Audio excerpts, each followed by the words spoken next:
everyone, welcome back to Winsome Digital Platform of Winsome International School. Today we are going to start with the IGKO, that is International GK Olympiad series for class 7th, and we are going to solve 25 questions of each chapter of your workbook of GK Olympiad, and the name of the first chapter is, as you can see on the screen, Plants and Animals. That means इस chapter में हम plants और animals के related questions हमें देखने के लिए मिलेंगे। ठीक है, आपके जीके ओलंपियाड का फर्स्ट और सेकंड फेज हो चुका है, थर्ड फेज अब होने वाला है, राइट। सो वो जो भी प्रिपेयर कर रहा है थर्ड फेज के लिए, तो आप जो भी देख रहा है, आप अपने, अगर आपके फ्रेंड्स हैं जो थर्ड फेज के लिए प्रिपेयर कर रहे हैं इंटरनेशनल जीके ओलंपियाड के लिए क्लास 7th के, तो आप उनको भी ये वीडियो शेयर कर सकते हैं। एंड जल्दी से जल्दी शेयर कर दीजिए और शुरू करते हैं हम हमारे फर्स्ट चैप्टर से। So let's do C first, सबसे पहले तो so let's start from the first question. C आपका फर्स्ट क्वेश्चन है, this is one of the rarest large mammals in the world, native to Vietnam and Laos.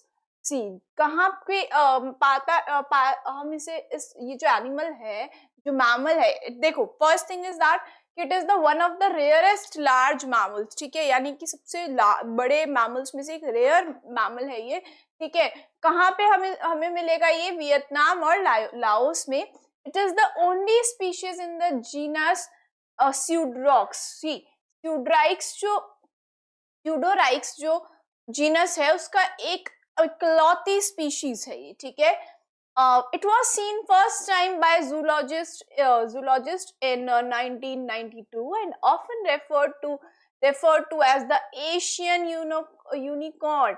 Identify it. See, first thing is that is very important is यहाँ पे देखो आपको point में क्या given है, that it is known as, it is referred as Asian unicorn, है ना। तो ये सबसे ज्यादा इंपॉर्टेंट बात इसने ये बोल दी कि उसको एशियन यूनिकॉर्न भी बोला जाता है। तो जब आपको ये बोल दिया गया है तो अपने दिमाग में एक बात फिट बैठा लो, एशियन यूनिकॉर्न किसको बोलते हैं?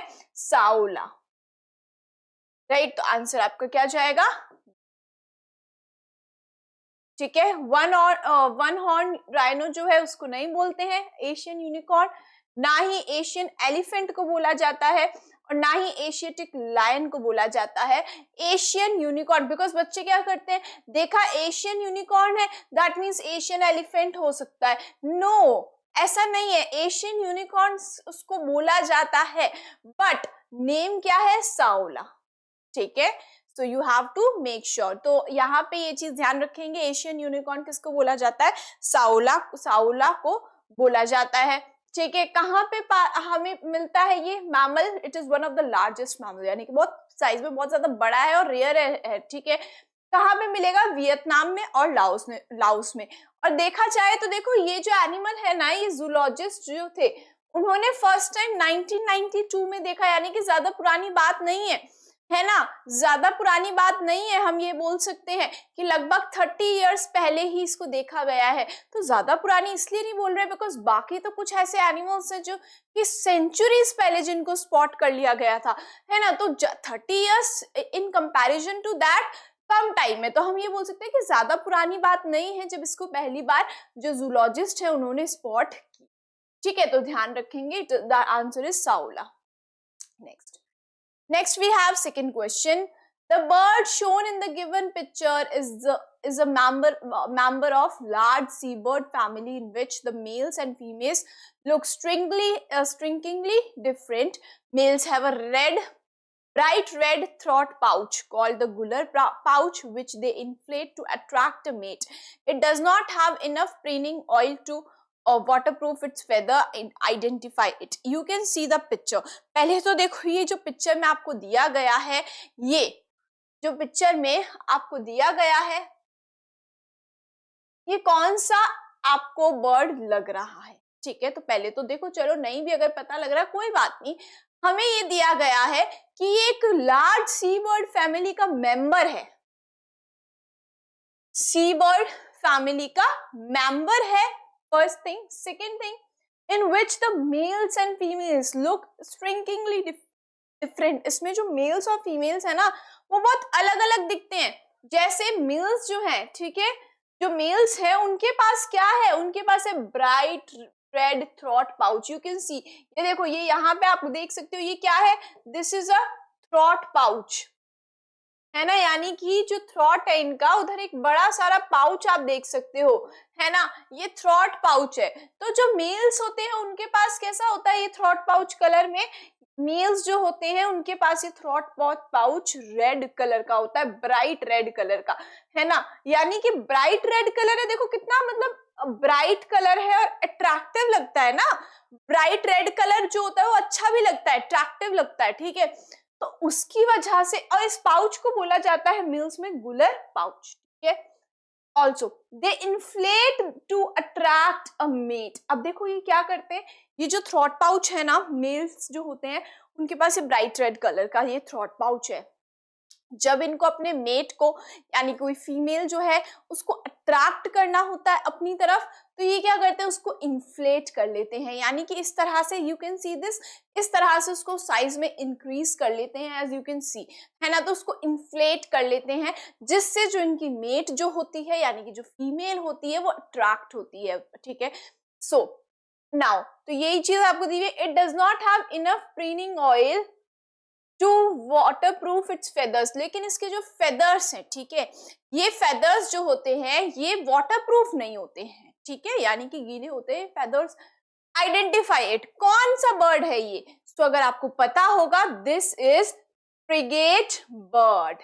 कौन है ये, फ्रिगेट बर्ड है, सी आंसर आपका जाएगा। ध्यान रखना है कि फ्रिगेट बर्ड के जो बर्ड है उसके पास पाउच होता है, मेल और फीमेल अलग होते हैं, और जो मेल्स होते हैं उनके पास एक क्या होता है, ये जो पाउच होता है, थ्रॉट पाउच जो होता है, ब्राइट रेड कलर का होता है, जिसको इन्फ्लेट कर लेते हैं टू अट्रैक्ट देयर मेट, यानी कि जो फीमेल है उसको अट्रैक्ट करने के लिए इसको इन्फ्लेट कर लेते हैं। ध्यान रखना है, पिक्चर में भी देख सकते हो आप, ठीक है, थ्रॉट पाउच विजिबल भी है, this is frigate bird. Now next one, on Friday Ravi after having a cup of coffee left his coffee mug unwashed in the office. When he saw it on Monday, he found that it had some blackish brown cottony stuff in it. Which of the following organisms can it most likely be? अब देखो क्या हुआ कि भाई जब रवि ने अपने जो कॉफी मग था उसने कॉफी पी ली, उसने उस कॉफी मग को एज इट इज वहीं पे रख दिया बिना वॉश करे, ठीक है। अब फ्राइडे को उसने ऐसा किया, सैटरडे निकल गया, पूरा संडे निकल गया, मंडे को जब उसने उस कॉफी मग को देखा तो उस कॉफी मग में ही saw that there is some blackish, यानी ब्लैक और ब्राउन कलर की कोई कॉटन जैसी स्टफ जो है वो नीचे ऐसे देखने के लिए उसको मिली, ठीक है, उसको उस मग में। Which of the organisms can it be most like organisms can it most likely be?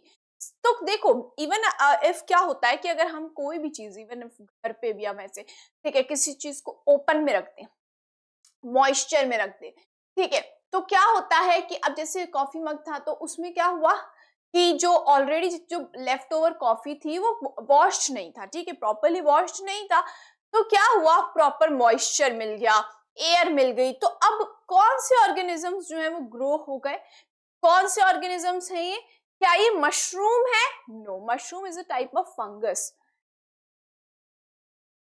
Mushroom is a type of fungus, ठीक है, तो ये मशरूम नहीं है, बैक्टीरिया भी नहीं है, because you are not able to see bacteria, आप बैक्टीरिया को देख नहीं सकते हो, but you are able to see, in this case C, आपको दिख रहा है, he is able to see कि ब्लैक और ब्राउन कलर की कॉटनी स्टफ है उस मग में कुछ, he is able to see, that means ये बैक्टीरिया तो नहीं है, ठीक है, बिकॉज बैक्टीरिया हमें विजिबल नहीं होते हैं, नेकेड आइज से आप देखने की कोशिश करोगे तो बैक्टीरिया आपको विजिबल नहीं होंगे। Even if right now I am standing here, यहाँ पे कोई टेबल है, ठीक है, इस पेन पे भी बैक्टीरिया होंगे ना, जर्म्स होंगे छोटे छोटे, ठीक है। सो द थिंग इज कि बैक्टीरिया तो इवन रहते हैं, हमें दिखते नहीं है, we are not able to see, तो ये बैक्टीरिया भी नहीं है, ये राइजोपस है। यस, सी आंसर आपका जाएगा, है ना, आइदर ए और सी भी नहीं जाएगा, ठीक है। तो देखो राइजोपस जाएगा आपका आंसर, ठीक है। ये जो कॉटन ही स्टफ दिख रही है ना, जो इसको, है ना, इवन आप घर पे भी ऐसा कुछ देख सकते हो, कई बार होता है ना, कोई खाने की चीज है, हमने बहुत टाइम तक उसको बाहर रख दिया, तो क्या होता है, मॉइस्चर और एयर, प्रॉपर एयर भी मिल रही है, मॉइस्चर भी मिल रहा है, तो राइजोपस जो है वो ग्रो हो जाता है, ठीक है। चलो next one, we have fourth question, Which of the following plant is the smallest flowering plant? इनमें से कौन सा प्लांट स्मॉलेस्ट, सबसे छोटा फ्लावरिंग प्लांट है? तो आपको ध्यान रखना है, बात आएगी जब स्मॉलेस्ट फ्लावरिंग प्लांट की, यानी कि सबसे छोटा प्लांट जिसमें फ्लावर्स आते हैं, इट इज वॉल्फिया। कौन सा है वो? वॉल्फिया है, ठीक है। Your answer will be B. चलिए next one, fifth question we have on the screen. Manya, while visiting a garden, observed a unique plant with urn-shaped leaves that are covered with a flap. She observed that the plant trap insects. देखो सबसे बड़ी चीज उसने ये observe किया, जो plant है वो इंसेक्ट्स को ट्रैप कर रहा है, यानी कि इंसेक्ट्स को क्या कर रहा है, पकड़ रहा है, ठीक है, इंसेक्ट्स को ट्रैप कर रहा है। दैट मीन्स ये कौन सा प्लांट हो जाएगा आपका? Insectivorous plant. कौन सा प्लांट है ये? इंसेक्टिवोरस प्लांट है ये, राइट। बिकॉज एज मेंशन्ड कि ये जो प्लांट है ये क्या कर रहा है, इंसेक्ट्स को ट्रैप कर रहा है। Which of the following plant can it most likely B? वो प्लांट कौन सा हो सकता है? तो देखो इसने ये बताया है कि एक यूनिक प्लांट है, अर्न शेप्ड लीव्स है, जिसके ऊपर एक फ्लैप लगा हुआ है, ठीक है। यानी कि वी कैन से दैट कि ये जो प्लांट है, ठीक है, देखो कैसे है, अर्न शेप्ड, यानी कि ऐसे है, लाइक दिस, ऐसा शेप में है। जो अर्न शेप कैसा होता है? ऐसा शेप में है। अर्न शेप लीव्स जो है वो इस तरह से है, that are covered with a flap, ऊपर एक फ्लैप भी लगा हुआ है। कैन यू सी, ये जो देखो ये जो फ्लैप है,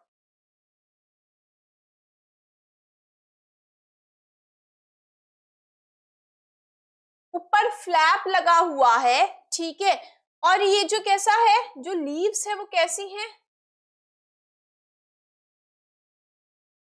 लीव्स कैसी है? अर्न शेप्ड है।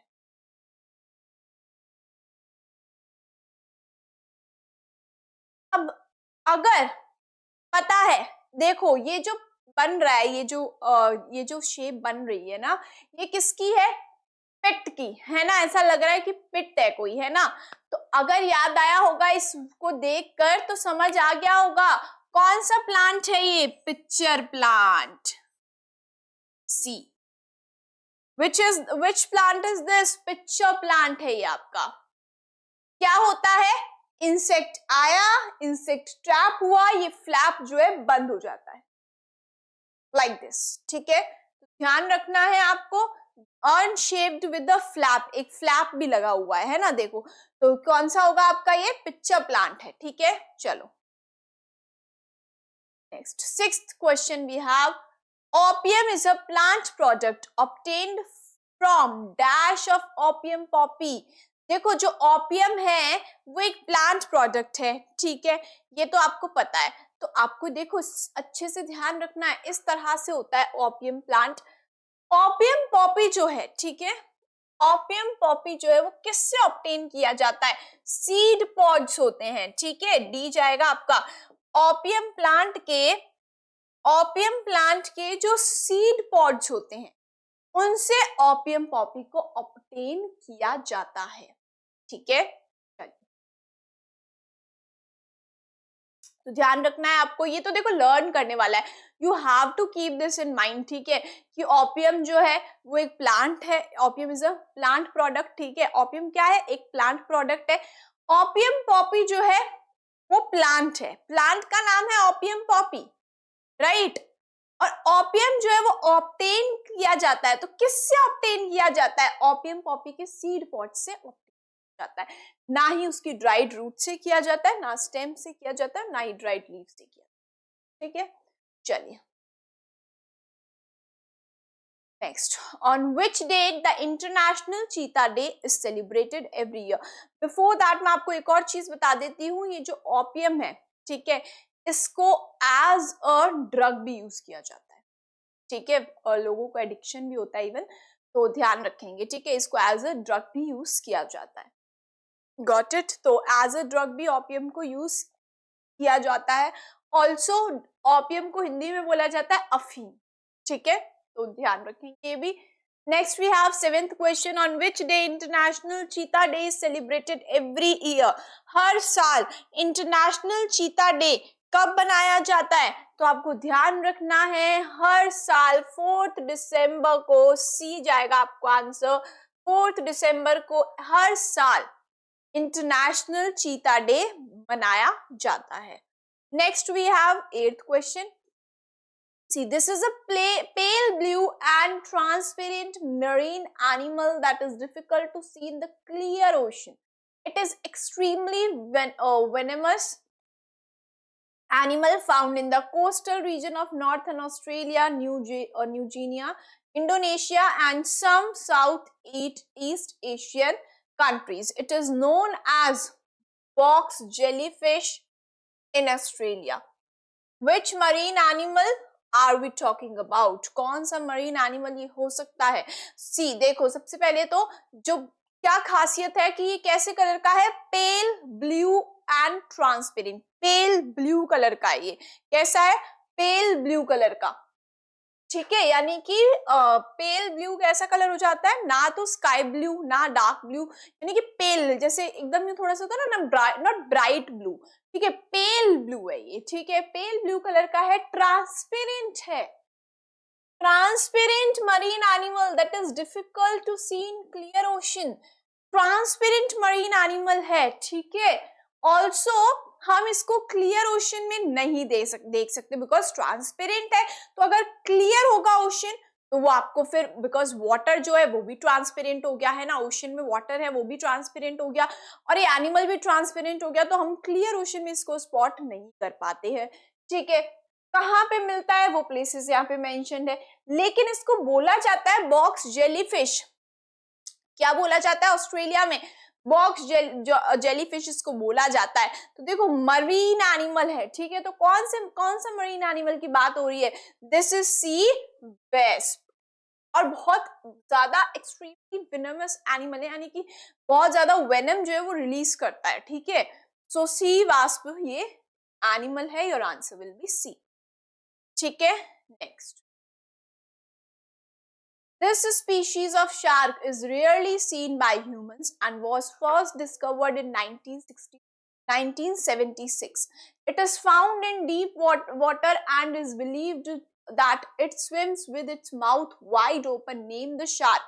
देखो ये एक शार्क की स्पीशीज है। ठीक है, shark is a type of fish और शार्क की ये एक स्पीशीज है। क्या है ये? The species of shark is rarely seen by humans, was first discovered in 1976. Humans इंसानों को बहुत रेयरली देखने के लिए स्पीशीज है।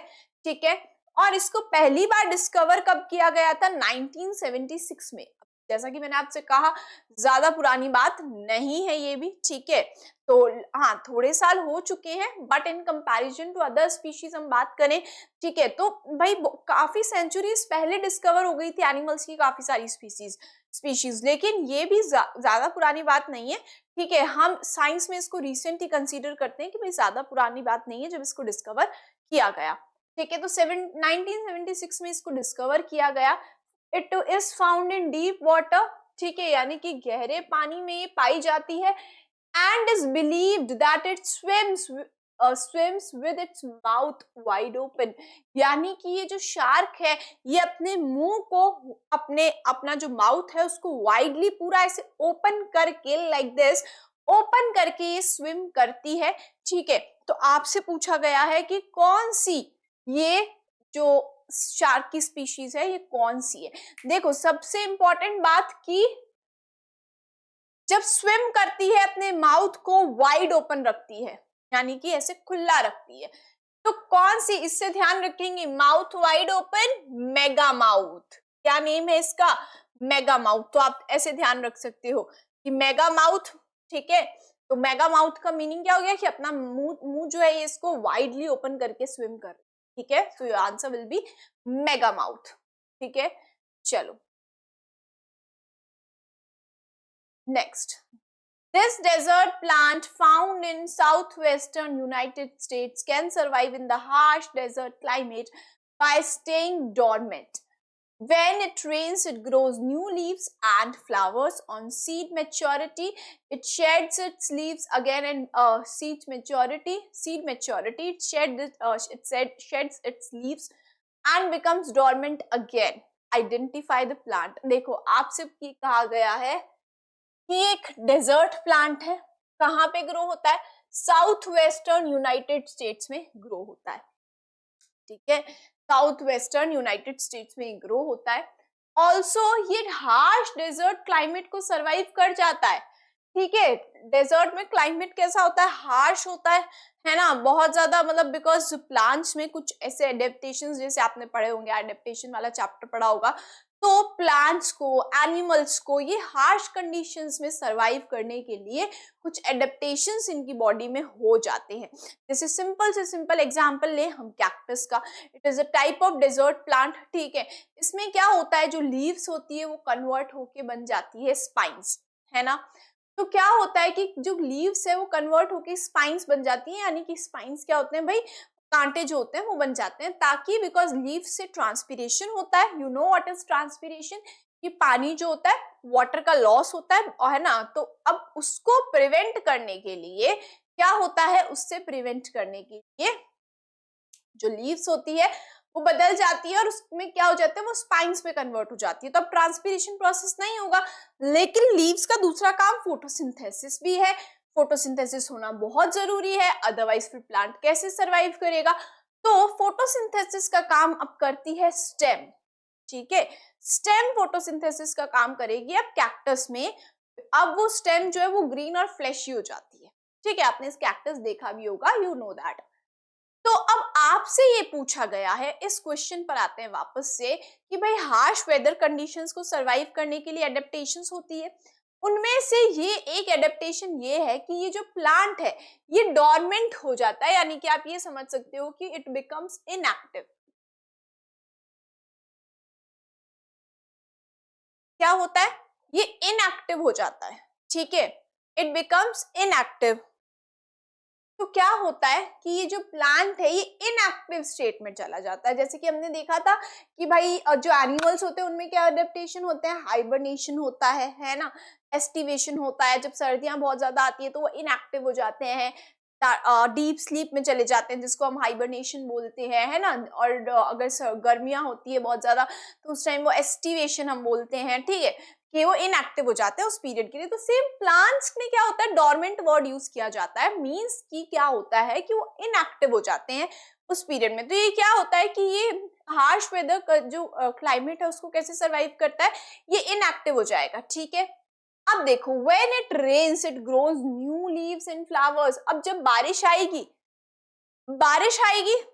ठीक है, यानी कि जो वेदर है वो अच्छा होगा, है ना। बारिश अब रेगुलरली आ रही है, मानसून सीजन चल रहा है, तो उस टाइम पे डेजर्ट में भी बारिश आएगी अच्छी खासी, ठीक है। तो उस टाइम पे इसको प्रॉपर वाटर मिल रहा है ना, कंडीशंस जो है वो अप्रोप्रिएट है, ठीक है। तो उस टाइम पर ही इसकी न्यू लीव्स और फ्लावर्स ग्रो हो जाते हैं, नए पत्ते आ जाएंगे, लीव्स आ जाएगी, ठीक है। On seed maturity it sheds its leaves and becomes dormant again.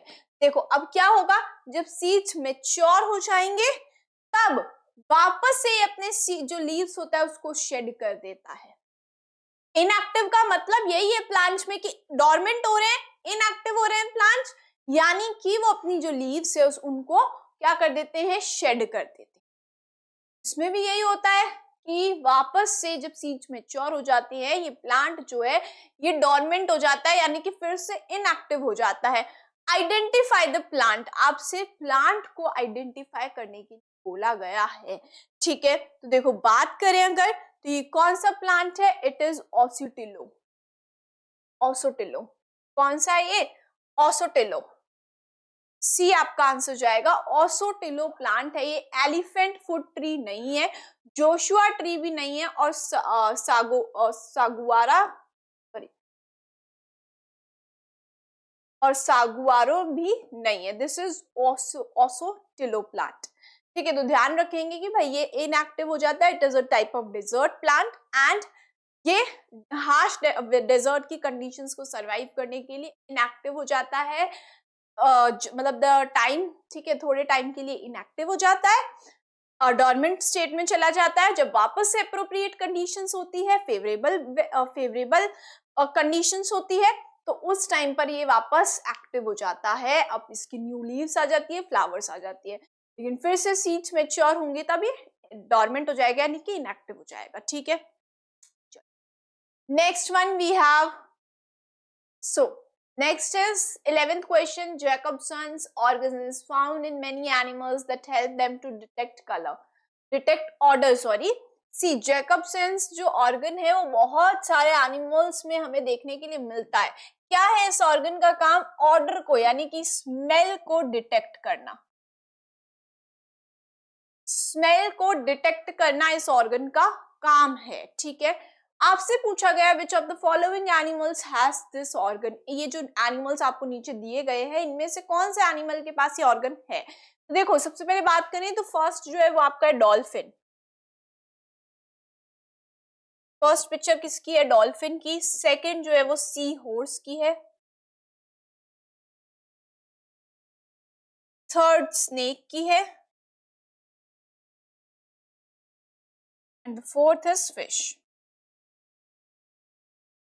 Right, तो बात करें कि कौन से एनिमल के पास ये ऑर्गन पाया जाता है, तो जो स्नेक है, सी जाएगा आपका आंसर। स्नेक के पास पाया जाता है ये ऑर्गन, डॉल्फिन के पास भी नहीं है, सी हॉर्स के पास भी नहीं है, ना फिश के पास है। ये ऑर्गन है स्नेक के पास। ठीक है, क्या है ऑर्गन का नाम, जैकबसन्स ऑर्गन, और क्या काम है, ऑर्डर को, स्मेल को डिटेक्ट करना। ठीक है, चलो next we have 12th question. Saffron is a spice derived from the plant of saffron crocus. Saffron क्या है भाई, सैफरन यानी कि जिसको हम केसर बोलते हैं, वो एक टाइप की स्पाइस है। ठीक है, जो कि कौन से प्लांट से मिलती है हमें, सैफरन क्रॉकस से। Then it gives food a golden yellow colour. You know that ना, कि जो गोल्डन येलो कलर आ जाता है केसर को यूज करने से, क्या होता है, गोल्डन येलो कलर आ जाता है कोई भी फूड आइटम में। ठीक है, and is the world most expensive spice. और पूरे वर्ल्ड की, पूरे हम ये बोल सकते पूरी दुनिया की सबसे एक्सपेंसिव स्पाइस है। आपको पता भी होगा केसर कितना महंगा है, एक्सपेंसिव है बहुत ज्यादा। Which part of saffron is use to obtain the spice saffron. देखो सैफरन जो प्लांट है, आपसे पूछा गया है सैफरन प्लांट जो है उसका कौन सा पार्ट यूज किया जाता है टू ऑब्टेन द स्पाइस, यानी कि स्पाइस जो है इसको ऑब्टेन करने के लिए। ठीक है, स्पाइस को ऑब्टेन करने के लिए कौन सा जो पार्ट है, इस प्लांट का कौन सा पार्ट है वो इस प्लांट का कौन सा पार्ट कौन सा पार्ट है जिससे हम सैफरन स्पाइस ऑब्टेन कर।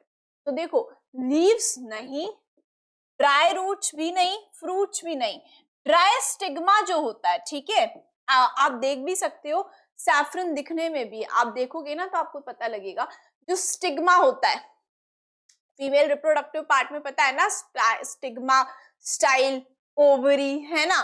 तो जो स्टिग्मा होता है, ड्राई स्टिग्मा जो होता है वो हम यूज करते हैं। ठीक है, तो your answer will be B. चलो next we have 13th question. Okay, what is the correct difference between Asian elephants and African elephant। देखो बात करें एशियन एलिफेंट्स की और अफ्रीकन एलिफेंट्स की, उनके बीच में क्या करेक्ट डिफरेंस है। देखो, Asian elephants have small years while African elephants have much larger years. Absolutely correct. जो एशियन एनिमल्स है यानी कि एशिया जो कॉन्टिनेंट है वहां पे जो हमें एलिफेंट्स मिलते हैं, और वो एलिफेंट्स जो कि हमें अफ्रीकन यानी कि अफ्रीका में जो एलिफेंट्स हमें मिलेंगे उनके पास बहुत बड़े बड़े कान होते हैं। You can C in the picture also, Africa के जो एलिफेंट्स होते हैं उनके जो ईयर्स होते हैं वो बहुत बड़े बड़े होते हैं, ठीक है, इन कंपैरिजन टू ऐसे एलिफेंट जो कि एशिया में मिलते हैं। और एशिया में मिलने वाले जो एनिमल्स हैं इनके पास जो ईयर्स हैं वो कैसे हैं, स्मॉल ईयर्स हैं। Got it? So this is absolutely correct, ठीक है।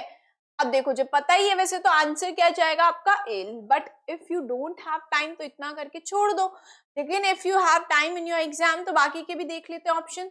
देखो, Asian elephants have single dome shaped head wide while African elephants have twin dome shaped head. यानी कि जो हेड है वो ट्विन दो डोम शेप से मिलकर बना होता है, ऐसा कुछ नहीं होता। हेड जो होता है वो देखने में एक जैसा ही होता है दोनों का, ठीक है।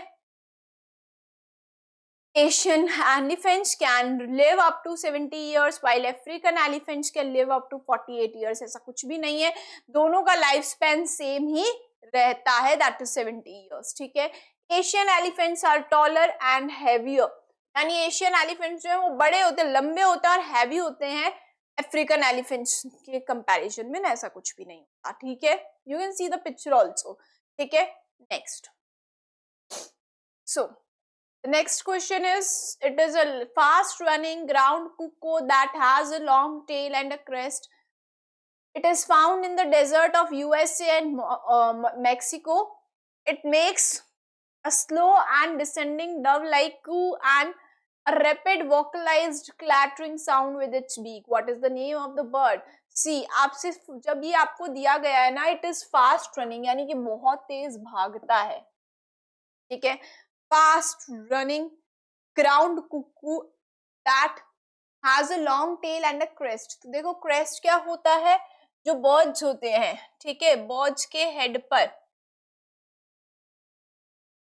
फॉर एग्जाम्पल मैं आपको पिक्चर से समझाती हूँ। फॉर एग्जाम्पल ये कोई बर्ड है,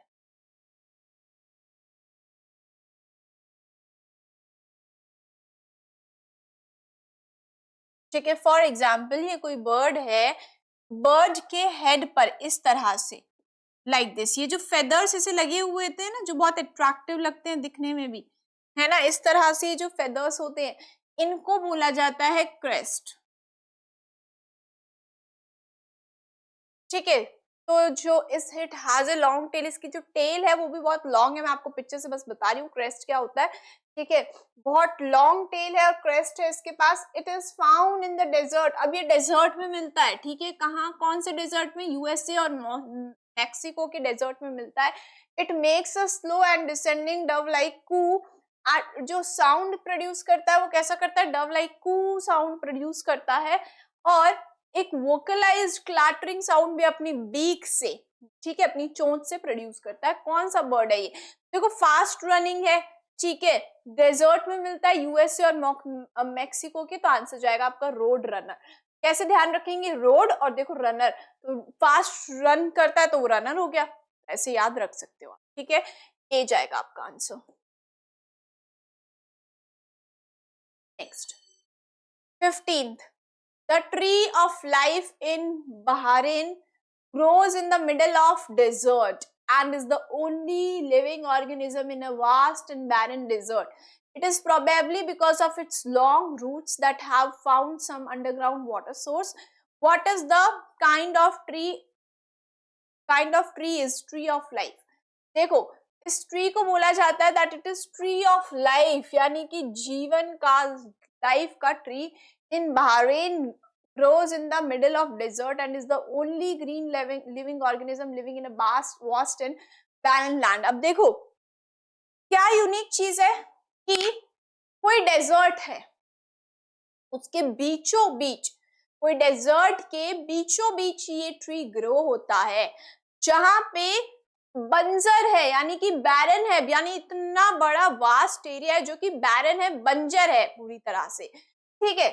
इतना बड़ा जो एरिया है ये लिविंग ऑर्गेनिज्म उसमें ग्रो होता है भाई, ठीक है, और ये it is probably because of its long roots. लेकिन अब देखो बात ये है कि ये यूनिक चीज इसलिए है क्योंकि डेजर्ट है, वहां पे बैरन लैंड है, ठीक है, प्रॉपर एडिक्वेट हम ये बोल सकते हैं कंडीशंस नहीं है जिससे प्लांट्स ग्रो हो सके, ठीक है, कोई भी तो ऑर्गेनिजम्स वहां पे, तो it is the only living organism, green living organism living. अब ये सिर्फ एक इकलौता ऐसा ग्रीन लिविंग ऑर्गेनिज्म है जो कि ग्रो हो रहा है उस डेजर्ट, ठीक है। ऑल्सो कि वहां पे कोई और प्लांट है ही नहीं, ये एक इकलौता प्लांट है जो वहां पे ग्रो हो रहा है और ग्रीन भी है, ऐसा नहीं है कि ग्रीन नहीं है, ग्रीन भी है, ठीक है। तो अब ऐसा हो सकता है कि इसके पास, हाँ हम ये बोल सकते हैं it is probably because of its long route. तो अब ये आती है कि भाई इसको ये कैसे ग्रो हो रहा है, जब प्रॉपर कंडीशंस अवेलेबल नहीं है तो ये ट्री कैसे ग्रो हो रहा है, बट हम ये इसके पास क्या है, लॉन्ग रूट्स है, लंबी लंबी रूट्स है इसकी, ठीक है। तो इसकी लॉन्ग रूट जो है वो अंडरग्राउंड वाटर जो सोर्स है वहां तक पहुंच जाती होगी इजीली, ठीक है, और वाटर जो अंडरग्राउंड वाटर सोर्स है वहां से वाटर को ऑब्टेन कर लेती है रूट्स, बिकॉज लॉन्ग रूट्स है। तो ये जो ट्री है इसको बोला जाता है ट्री ऑफ लाइफ। क्या बोला जाता है, ट्री ऑफ लाइफ। तो आपसे पूछा गया है कि ये ट्री कौन सा है, तो दिस ट्री इज मैस्क्वाइट। कौन सा ट्री है ये, मैस्क्वाइट, ठीक है। तो आंसर विल बी सी, ध्यान रखेंगे it is known as the tree of life. और सबसे इंपॉर्टेंट बात कि बीच में, डेजर्ट के बीच में ये ग्रो होता है, ठीक है, because of its long route. Elephant tree भी नहीं होगा, डेजर्ट सेज भी नहीं है, डेजर्ट विलो ट्री भी। जो स्पेसिफिक आपको चीजें दी गई है, ठीक है, तो वो चीजें आपको ध्यान में रखनी पड़ेगी कि स्पेसिफिक चीजें ये है कि हर जो आंसर्स हमारे आ रहे हैं उनकी कुछ ना कुछ यूनिक बात यहाँ पे क्वेश्चन में मेंशन है, उससे आपको ध्यान रखना पड़ेगा कि हाँ ये वाले ट्री की या फिर प्लांट की ये यूनिक चीज है, ठीक है। चलो next is 16th question. Select the incorrect match from the following sea animals with their characteristic feature. Man eater of tropical seas, great white. देखो आपसे दिया गया है इनकरेक्ट, गलत मैच आपको बताना है, इनकरेक्ट बताना है, गलत मैच आपको बताना है। सी एनिमल्स जो है उनसे रिलेटेड आपको यहाँ पे उनके कैरेक्टरिस्टिक फीचर्स दिए गए हैं, एज यू कैन सी, ठीक है, सी एनिमल्स के कैरेक्टरिस्टिक फीचर दिए गए हैं। अब देखो, man eater of the tropical seas, great white sharks, यानी कि बोला गया है इंसानों को खाने वाली, ठीक है, मैन ईटर बोला गया आपको, man eater of the tropical seas, tropical seas में इंसानों को खाने वाली, ठीक है, कौन है, great white shark, absolutely. Second largest fish, second largest fish जो है वो है बास्किंग शार्क, एब्सोल्युटली ट्रू, ठीक है, second largest fish. See second largest fish is basking shark, ठीक है। फर्स्ट देखो मैं आपको बता देती हूँ इसके साथ साथ लार्जेस्ट फिश कौन सी है, largest fish is whale shark,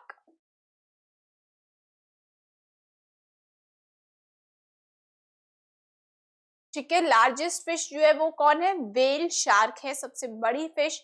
small tooth, next है small tooth whale similar to dolphin with beak like jaws. अब देखो यहाँ पे इनकरेक्ट पूछा था, गलत पूछा था, हमने देख लिया ये दोनों तो एब्सोल्युटली आपके करेक्ट हैं, ठीक है, दैट मींस ये पक्का हमारा इनकरेक्ट जाने वाला है, बिकॉज ऑल ऑफ दीज तो वैसे भी नहीं होगा, है ना, क्योंकि बाकी के तो दो हमारे सही आ चुके हैं। तो अब यहाँ पे आप सीधा सीधा आंसर लगा सकते हो कि सी ही होगा, आंसर आपका इनकरेक्ट आएगा। बाकी पढ़ लेते हैं, देखो small tooth whales similar to dolphins with beak like jaws, यानी कि छोटे स्मॉल टूथ व्हेल्स हैं, सिमिलर टू डॉल्फिन्स, कैसी है, डॉल्फिन्स की जैसी है, विद बीक लाइक जॉज, जो जॉ है वो कैसी है, बीक लाइक है, ठीक है, यानी चोंच जैसी है, जो जॉ है वो बीक लाइक है, ठीक है। तो ये हम्प बैक व्हेल नहीं है, सी, ठीक है, हम्प बैक व्हेल जो है ना उसका नहीं है ये special feature, hump back whale का तो स्पेशल फीचर है कि उसके पास हम्प है,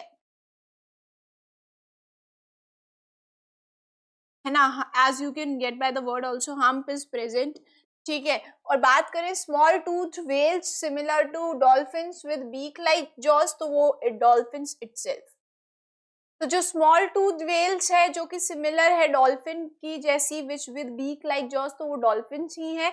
और एक और है क्रिएचर जो कि डॉल्फिन जैसे होते हैं, वो है पोर्पोइस,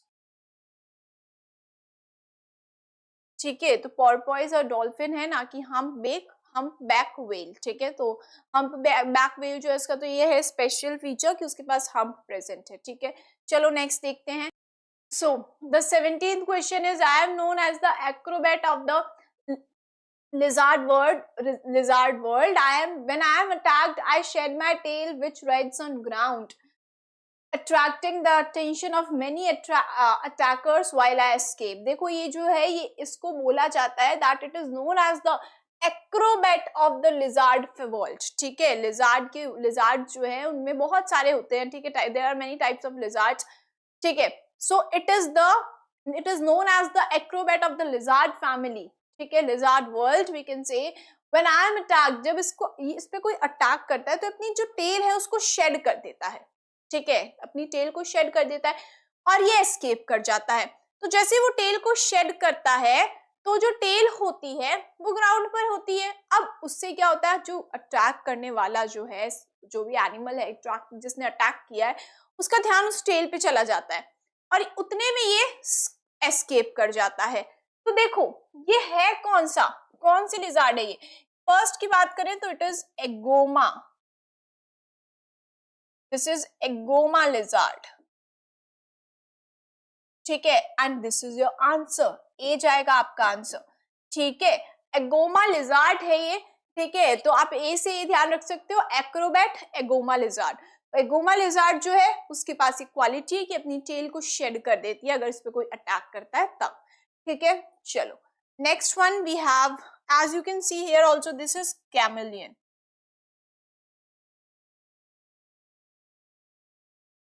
ठीक है। कैमेलियन है ये, क्या प्रॉपर्टी है कि भाई कैमेलियन के पास ये होती है दैट द कलर, ये अपने एनवायरमेंट के अकॉर्डिंग, अपने सराउंडिंग के अकॉर्डिंग ये अपने कलर को चेंज कर सकता है, ये यूनिक प्रॉपर्टी है, ठीक है। चलो and this is a lizard only, ठीक है, जो आप घर पे देखते हो ना वही लिजार्ड है ये, ठीक है। चलो नेक्स्ट, तो नन ऑफ दीज भी नहीं जाएगा, आपका आंसर जाएगा अगोमा lizard. Next, 18th we have water hyacinth, which is a free floating weed and infest India's waterways, choking of plants, fish and animals growth is a native of. देखो water hyacinth जो है it is a free floating plant. Free floating plant का क्या मतलब है? Free floating plant का मतलब है कि जो पूरा का पूरा प्लांट है इंक्लूडिंग द रूट, ये पानी पर फ्लोट करता है, पानी पर फ्लोट करता है। The roots are not attached to the soil, soil से अटैच्ड नहीं होती ग्राउंड तक, जो रूट्स होती है वो ग्राउंड में रूट्स जो होती है वो ग्राउंड तक पहुंचती भी नहीं है, ठीक है, अटैच्ड नहीं होती सॉइल से। जो रूट्स है वो भी कैसे रूट्स जो होती है वो भी फ्लोट करती है, ठीक है। तो water hyacinth as you know कौन सा है, वाटर हाइसिंथ जो है वो एक फ्री फ्लोटिंग प्लांट है, ठीक है, जिसको हम ये भी बोल सकते हैं that it is a type of floating plant, है ना। 3 types of plants are there, 3 types of aquatic plants are there, floating plant and submerged plant and fixed plant, ठीक है। तो फ्लोटिंग प्लांट यानी कि पूरा का पूरा प्लांट इंक्लूडिंग द रूट्स पानी पर फ्लोट कर, ठीक है। अब देखो तो India's it and in weed it is free floating weed. देखो ये जो वाटर हाइसिंथ है ये वीड है एक टाइप की, वीड यानी कि मेन प्लांट्स, मतलब ऐसे प्लांट्स जो कि ग्रो होने चाहिए, ठीक है, यानी कि इसकी कोई जरूरत नहीं है, ये ग्रो होती है बट इसकी कोई जरूरत नहीं है। उल्टा इससे हमें बहुत ज्यादा प्रॉब्लम्स होती है अगर ये ग्रो हो जाए वाटर हाइसिंथ तो, ठीक है। क्या क्या कि infects the water India's waterways choking of plants fish and animals growth. अब उससे क्या होता है, अगर वाटर हाइसिंथ ग्रो हो गया तो अब क्या होता है, बाकी के जो फिश और प्लांट्स है वो ग्रो नहीं हो पाते, ठीक है, ढंग से। फिशेस और एनिमल्स जो एक्वेटिक एनिमल्स हैं, ठीक है, और फिशेस हैं वो भी अच्छे से ग्रो नहीं हो पाते, ठीक है, बिकॉज बहुत ज्यादा वाटर हाइसिंथ अगर ग्रो हो जाता है, it is a type of weed जो कि काम की नहीं है बिल्कुल। ठीक है, तो it is a native of, यानी नेटिव बोला गया है कि भाई ये मेनली कहाँ पे ग्रो होता था। अब तो ऑल ओवर द वर्ल्ड हाँ ग्रो होता है, इंडिया में भी ग्रो होता है, बट नेटिव यानी कि पहले शुरुआत हम बोल सकते हैं कि नेटिव कहाँ का है, तो it is a native of South America, C. It is a native of South America, C. ठीक है, ऑस्ट्रेलिया का भी नहीं है, फ्रांस का भी नहीं है, और नॉर्थ अमेरिका का भी नहीं है। It is a native of South America. Got it? Next 19th question, which among the following is the only bird in the world that can fly in all direction, forward, backward, straight up and down? Can you see? ऐसा bird है जो हर direction में उड़ सकता है। आपने देखा होगा प्लांट्स कैसे ग्रो करते हैं, प्लांट्स कैसे उड़ पाते हैं। प्लांट्स जो होते हैं, सॉरी, आपने देखा होगा जो बर्ड्स होते हैं वो कैसे उड़ते हैं, लाइक यू कैन सी कैसे उड़ते हैं, लाइक सीधे पीछे तो नहीं उड़ पाते, ऐसे उल्टे तो नहीं उड़ते ना, है ना। बट ये एक ऐसा बर्ड है, it is which among the following is the only bird, ये एक इकलौता बर्ड है। ठीक है, एक इकलौता बर्ड है पूरी दुनिया का जो कि हर डायरेक्शन में उड़ सकता है। फॉरवर्ड आगे की तरफ भी उड़ सकता है, बाकी जैसे बर्ड्स उड़ते हैं जैसे। बैकवर्ड पीछे की तरफ भी उड़ सकता है। बाकी बर्ड्स उड़ पाते हैं क्या पीछे की तरफ? नहीं, ये पीछे की तरफ भी उड़ता है, बैकवर्ड, ये है ना। और साथ में ऊपर की तरफ ऐसे भी उड़ता है, यानी कि स्ट्रेट अप, सीधा ऊपर ऐसे। ठीक है, यानी कि पूरी बॉडी जो है वो ऐसे हो जाएगी, एंड स्ट्रेट अप भी उड़ सकता है, स्ट्रेट ऐसे स्ट्रेट डाउन भी उड़ सकता है। बाकी नहीं उड़ सकते वो, जो बाकी बर्ड्स होते हैं वो ऐसे स्लैंट में, अगर उनको ऐसे आना भी होता है स्ट्रेट, तो वो स्ट्रेट नहीं आते, वो ऐसे स्लैंट में उड़ के आते हैं, हमेशा ध्यान देना। ठीक है, और या फिर अगर उनको ऊपर जाना है तो ऐसे स्लैंट में उड़ के जाते हैं, लेकिन ये तो स्ट्रेट नीचे आ सकता है, स्ट्रेट ऊपर जा सकता है। ठीक है, कौन सा बर्ड है ये? This is humming bird, this is humming bird. ध्यान रखेंगे, it is the only bird which can fly in all directions. ठीक है, सी जाएगा answer. Next 20th question we have, which zoologist is widely known for its work, for his work that played a key role to discover the complex behaviour of honey bee, particularly in communication by performing a wiggle dances। देखिए, बात करें अगर, तो आपसे पूछा गया इनमें से कौन सा जूलॉजिस्ट है। जूलॉजिस्ट वो होते हैं जो कि जूलॉजी के रिलेटेड चीजें डिस्कवर करते हैं। ठीक है, जूलॉजी जो है, जैसे बायोलॉजी जो है, फॉर एग्जांपल मैं आपको पहले ही बता देती हूँ, जैसे आपको पता होना चाहिए जूलॉजिस्ट होते कौन है। साइंस 3 ब्रांचेस में डिवाइडेड है, mainly biology, physics and chemistry. बात करें बायोलॉजी की, तो लिविंग जो वर्ल्ड है उससे रिलेटेड, यानी कि प्लांट्स, एनिमल्स, माइक्रो ऑर्गेनिज्म, इन सबसे रिलेटेड होती है बायोलॉजी। बायोलॉजी में 2 मेन जो फील्ड्स हैं वो है botany and zoology. Botany is related to plants and zoology is related to animals including humans. ठीक है, तो जूलॉजिस्ट वो होते हैं जो कि एनिमल्स, ह्यूमंस, इनसे रिलेटेड कुछ ना कुछ भाई पढ़ते हैं, या फिर कुछ ना कुछ इन्वेंट करते हैं, डिस्कवर करते हैं, कोई बात बताते हैं वर्ल्ड को, वो जूलॉजिस्ट हो जाते हैं। ठीक है, ऐसे ही जो बॉटनी प्लांट से रिलेटेड बताते हैं उनको बॉटनिस्ट बोलते हैं। ठीक है, तो ये बात तो हो गई। अब आपसे पूछा गया इनमें से कौन सा जूलॉजिस्ट है जिन्होंने हनी बी का कॉम्प्लेक्स बिहेवियर बताया था। ठीक है, हनी बी का एक कॉम्प्लेक्स बिहेवियर बताया कि वो कम्युनिकेशन करती है आपस में, आपस में कम्युनिकेशन करती है। किस तरीके से? वो एक वेगल डांस परफॉर्म करती है, वेगल डांसेस परफॉर्म करती है, और इस तरह से आपस में कम्युनिकेशन करते हैं। ठीक है, जो हनी बी होती है वो आपस में कम्युनिकेशन। तो ये किसने बताया था? It was told by Karl von Frisch. किसने बताया था? कार्ल वॉन फ्रिस्ट ने ये बात बताई थी। ठीक है, चलो next we have, next is your achievers section. Hot questions हैं आपके। ठीक है, देखते हैं, चलो 5 क्वेश्चंस हम करेंगे। ठीक है, which of the following statements is are incorrect, इनमें से कौन कौन सी स्टेटमेंट्स इनकरेक्ट है, गलत है। The poison glands that secrete a deadly poison in poison arrow frogs are located in their tongue. जो poison glands होते हैं, ठीक है, किसमें, जो poison arrow frogs होते हैं उनके पास होते हैं पॉइजन एरो फ्रॉग्स जो होते हैं इनके पास पॉइजन ग्लैंड्स होते हैं, ठीक है, जिससे एक डेडली पॉइजन रिलीज करते हैं। क्या ये इनके टंग में होते हैं, यानी क्या इनकी जीभ में लोकेटेड होते हैं, टंग में? क्या ये इनके टंग में लोकेटेड होते हैं? नो, टंग में नहीं होते, स्किन में लोकेटेड होते हैं, ठीक है। तो ये जो पॉइजन ग्लैंड्स होते हैं ये पॉइजन एरो फ्रॉग्स के टंग में नहीं होते लोकेटेड, ये इनके स्किन में लोकेटेड होते हैं, ठीक है। Then next is A hognose snake pretends as dead to trick the predator. Yes, एक जो है hognose जो snake है वो dead, मरने का जैसा pretend करता है predators, यानी कि इसको कोई, इस पे कोई शिकार करने वाला होता है तो ये क्या pretend करता है कि ऑलरेडी मर चुका है, ठीक है।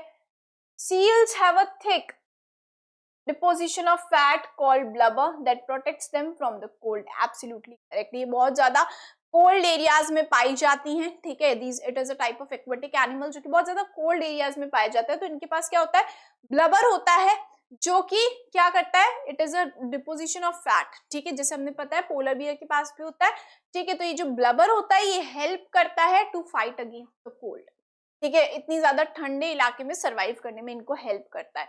Cockroach has a flattened body shape that helps to crawl between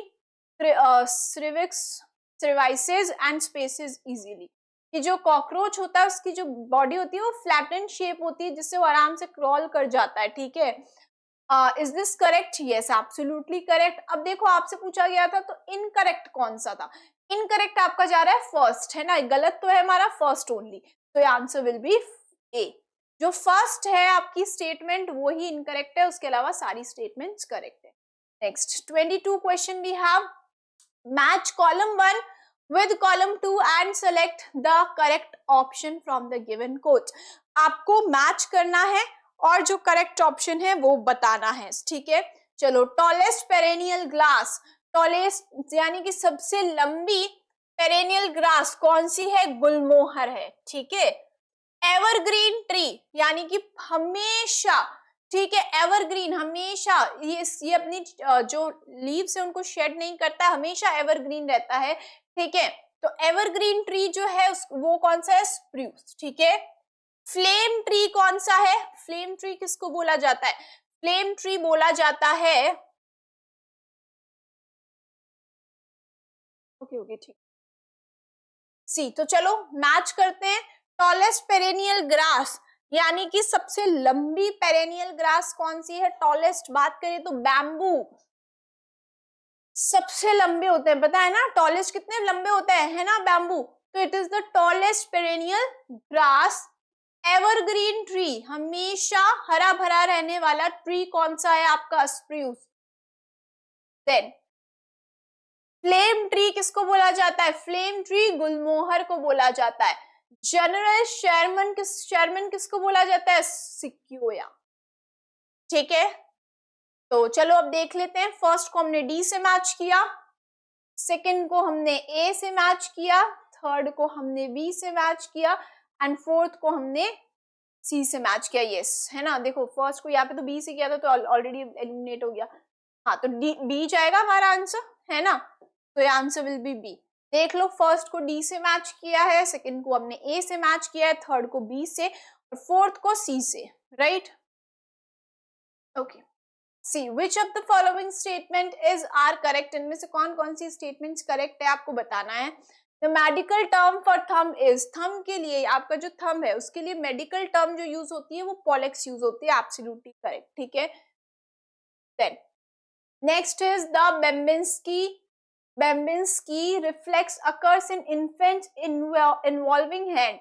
no, जो बेम्बिन्स्की रिफ्लेक्स होता है इन्फेंट्स में, जो न्यूबॉर्न बेबी होते हैं उनमें होता है, ठीक है।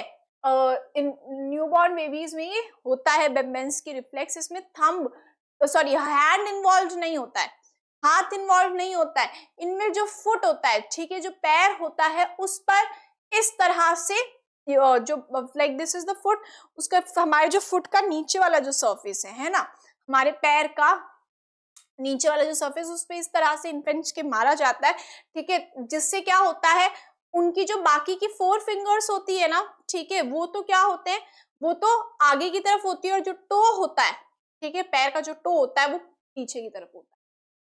ये रिफ्लेक्स एक्शन होता है, यानी कि कंट्रोल में नहीं होता, इनवॉलेंट्री होता है। तो पहले तो बस ये ध्यान रखना है आपको, ठीक है, कि इसमें हैंड इन्वॉल्व नहीं होता, फुट इन्वॉल्व, ठीक है। तो this is incorrect. The space between the eyebrows is called glabrous. क्या जो हमारे जो आईब्रोज होते हैं इनके बीच का जो स्पेस होता है इसको ग्लैबरस बोला जाता है? नो, इसको बोला जाता है ग्लेबेला।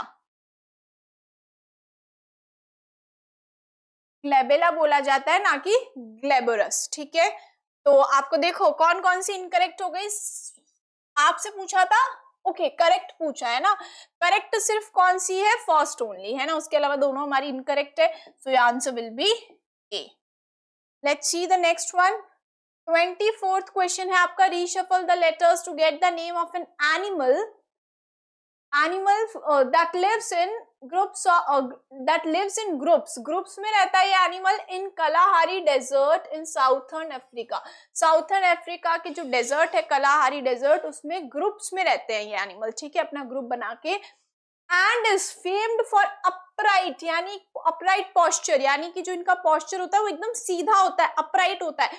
आपने बाकी एनिमल्स का पोस्चर देखा होता, अपराइट नहीं होता है ना, हम ह्यूमंस जो है हमारा पोस्चर अपराइट है। तो इसी तरह से ये जो एनिमल है इसका भी जो पोस्चर है वो अपराइट पोस्चर है, हमारी तरह, ह्यूमंस की तरह, ठीक है। जैसे कि आपको पता होगा बेयर जो है, बियर जो होता है उसका भी अपराइट पोस्चर होता है, वैसा है, ठीक है। लेकिन द थिंग इज ये रहता कहाँ पे है, कलाहारी डेजर्ट में रहता है, ग्रुप्स में रहता है, कहाँ पे, साउथर्न अमेरिका के। तो आपको पता होना चाहिए this is market. Which animal is this? This is market। तो अब देखो रीशफल करके अपन को बताना है कि भाई कौन सा है वो। तो अब जब आपको ये पता है that the animal is market, तो इसको रीशफल करके हमें पहले ही पता लग जाएगा। देखो डी वाला जो है इसको जब आप रीशफल करेंगे then you will be able to get market, है ना। रीशफल करेंगे जब हम लेटर्स को तो हमें मार्केट मिलेगा, that means your answer will B D. Got it. Let's see the last question of this session. आपका लास्ट क्वेश्चन जो है देख लेते हैं। Who among the following gave an incorrect statement? इनमें से किसने इनकरेक्ट यानी कि गलत स्टेटमेंट बोली, ठीक है। देखो रोहन ने कहा there are more than 1000 varieties of mangoes in India. Rohan ने कहा कि इंडिया में लगभग 1000 से ज्यादा वेराइटीज है मैंगोज की। एब्सोल्युटली करेक्ट स्टेटमेंट, ठीक है। Then Preeti, every year the international mango festival is held in Nagpur। No, हर साल जो इंटरनेशनल मैंगो फेस्टिवल होता है वो नागपुर में नहीं होता है, it is held in new Delhi. तो ये इनकरेक्ट हो गई स्टेटमेंट, है ना। तो हम यहाँ पे क्रॉस लगा लेते हैं, प्रीति ने गलत बोला, ठीक है।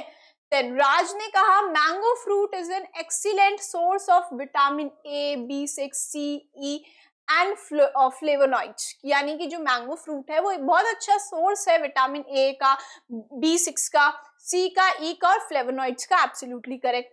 Then there are only 50 varieties of mangoes are exhibited in international mango festival for visitors to view and test.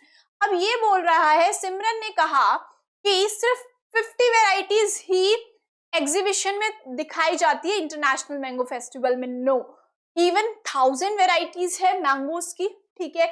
और ये 1000 की 1000 वेराइटीज जो होती है ऑलमोस्ट सारी वेराइटीज जो है एग्जिबिट करी जाती है, एग्जीबिशन में दिखाई जाती है, ठीक है। तो 50 नहीं होगा, इनकरेक्ट हो गया, ये स्टेटमेंट इसने गलत बोली है। तो हमारी करेक्ट स्टेटमेंट कौन सी जा रही है, देखो आपसे पूछा था इनकरेक्ट, ओके, आपसे क्वेश्चन में यही पूछा है कि इनकरेक्ट स्टेटमेंट किसने बोली, गलत किसने बोला। देखो प्रीति ने और सिमरन ने गलत बोला, ठीक है। सो ये आंसर विल बी सी, ठीक है। इसका आंसर हमारा जाएगा सी। So this was all about this session. In the next video lecture, we will do second chapter of your IGKO series, that is International GK Olympiad series for class 7. Till then, keep learning with us. Thank you so much.